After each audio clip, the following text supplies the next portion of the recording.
Imagine being snatched from your home by heavenly beings and taken to witness the most well-kept secrets of the universe.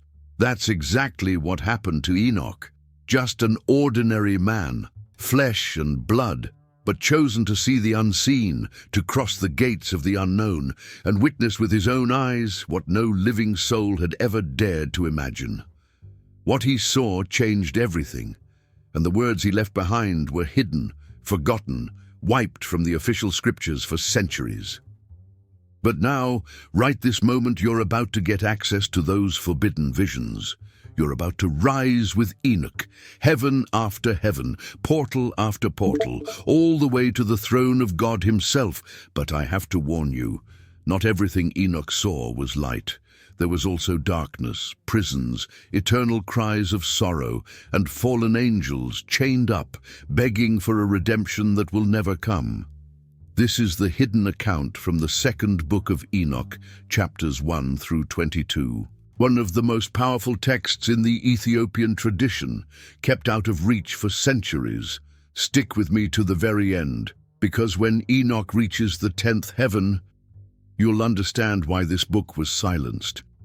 It was the first day of the month, and Enoch was home alone. As he rested, he fell asleep. But that sleep was broken by something unlike anything he'd ever seen. Two colossal beings showed up right beside his bed. Their faces shone like the sun, their eyes burned like fire, and flames poured from their mouths. Their robes glowed with radiant purple, and their wings, more dazzling than gold, flickered with power. They called Enoch by name, and when he saw them, he was gripped by overwhelming fear. His face changed, and terror took hold of him. But the beings said, "Don't be afraid, Enoch. The eternal God has sent us to you. Today you will ascend with us to the heavens." Obediently, Enoch stood up. He called his sons, told them everything he had seen, and instructed them not to search for him until the Lord brought him back. And then the angels took him, and he was lifted up. When he opened his eyes, Enoch was already in the first heaven.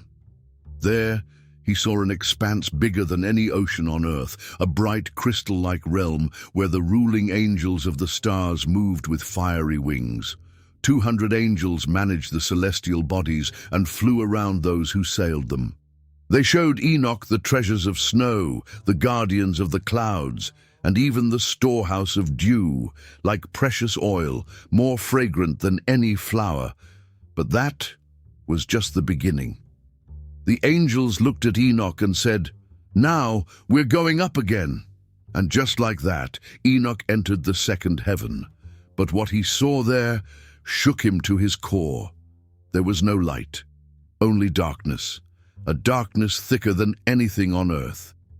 Enoch saw prisoners, hanging, bound, tortured without end. Cries, wailing, pain that knew no time. And he asked, "Who are these?"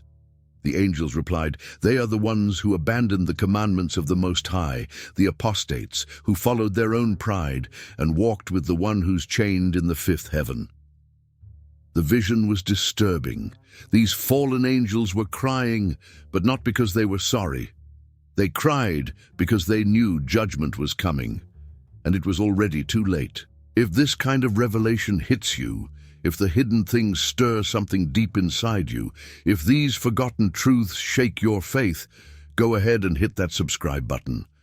Because here, with every new video, you're going to discover something your church might never dare to reveal. And Enoch's journey was far from over. In the third heaven, everything changed. The light came back. But it wasn't just light.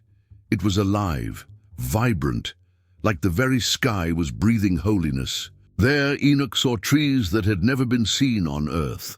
Their fruit gave off a sweet, intense fragrance, flowers that seemed to sing.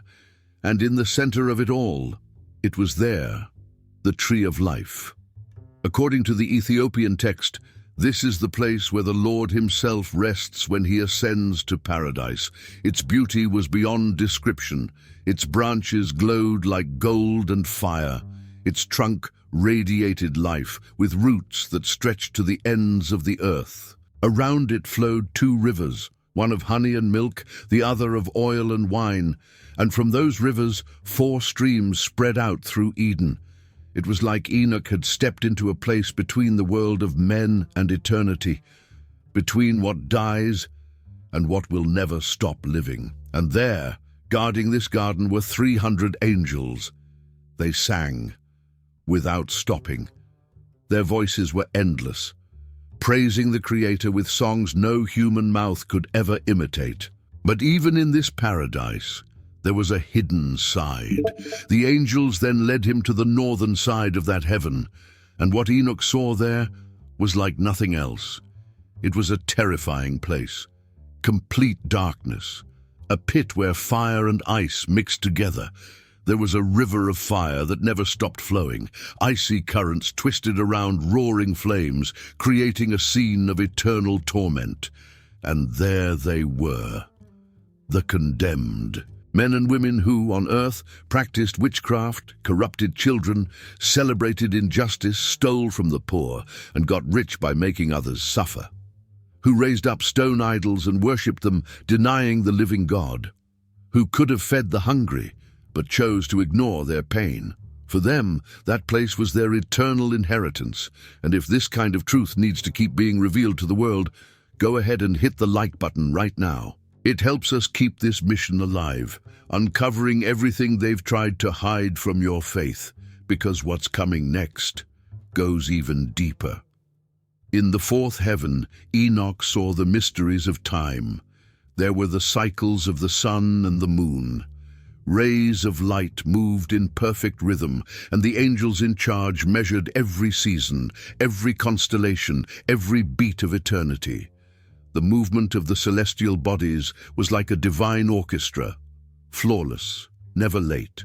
4 great stars accompanied the sun, and beneath each one, 1,000 smaller stars followed. During the day, myriads of angels moved alongside it. At night, others took over, with 6 burning wings.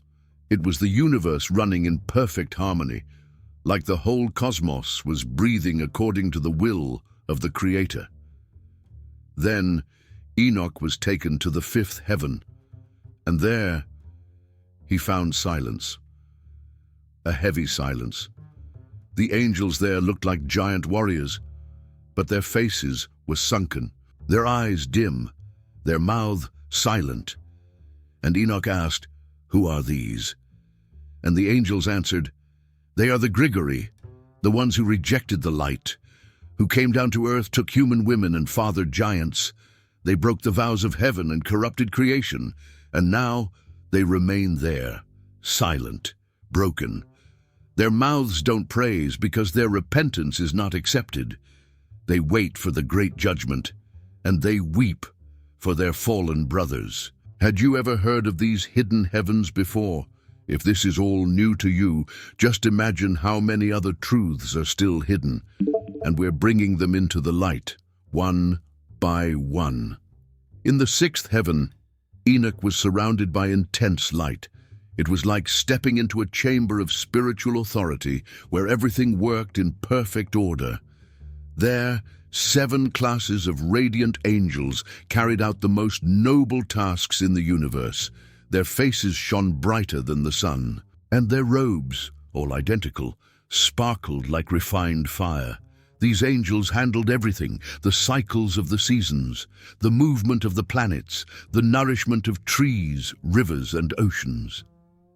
Everything that lives on earth, everything that grows and breathes, was under the care of these celestial beings, but there was more. Among them were angels who wrote, who recorded, who documented the destiny of souls, the deeds of men, their good and evil acts, their prayers and their sins. These were the heavenly scribes, angels with perfect memory. Not a single tear, not one act of kindness or cruelty slipped past their flaming pens. And among them were creatures beyond description, fiery phoenixes, cherubim, and 6-winged beings who sang without stopping. Their praise echoed like soft thunder before the throne that was still to come. Then the angels said to Enoch, "Now you will see what even the lower heavens cannot contain." And they led him to the seventh heaven. There the light was so strong it felt like it pierced the soul. Enoch saw orders and celestial governments, seraphim, cherubim, thrones and dominions, countless multitudes of beings of light praising God without pause, each one with a unique role and glory. It was the threshold of the throne, the antechamber of the Most High. Enoch began to tremble. He felt small, unworthy, but he heard the voices of the two angels who had guided him. "Do not be afraid, Enoch. The Lord wants you to see this. And you, watching this journey unfold, maybe you feel it too, that mix of awe, fear, and a burning desire to know more. If you feel like there's so much more hidden behind traditional faith, then maybe it's time to go deeper. I left a gift for you in the pinned comment. It's a full guide about the forbidden books of the Bible. If this subject calls to you, you'll definitely want to check it out. But hold on to that for later. Because Enoch is about to look upon the face of God. From the seventh heaven, Enoch was taken to the eighth, called Muth in the book. It was the heaven of the seasons, the rains, and the stars that form the 12 signs of the heavens. There, Enoch witnessed the secret cycles of nature, the hidden movements that govern the earth, but can only be truly understood from above. Next, the angels brought him to the ninth heaven, known as Kokavim. That's where the celestial homes of the constellations were, as if the stars were living beings with dwellings, purposes, and destinies. Enoch saw that even the stars obey the voice of the Creator, that nothing in the universe shines by chance. And then the moment came, the 10th heaven. The angel said, "This is where the Lord dwells. This is the unreachable throne." And then Enoch saw it. He saw the throne, high, lifted up, not made by human hands. And surrounding it, myriads of angels, cherubim, seraphim, thrones and dominions, all praising with voices both soft and thunderous. And he saw the face of God. But how do you describe the indescribable? Enoch said it was like glowing iron, sparking with fire, a face both terrifying and beautiful, glorious, a face no flesh can behold and remain the same. And then the Lord spoke, "Take courage, Enoch. Do not fear. Rise. You will stand before my face for all eternity." Then the archangel Michael came. He removed Enoch's earthly garments, anointed his body with radiant oil, and clothed him in garments of glory.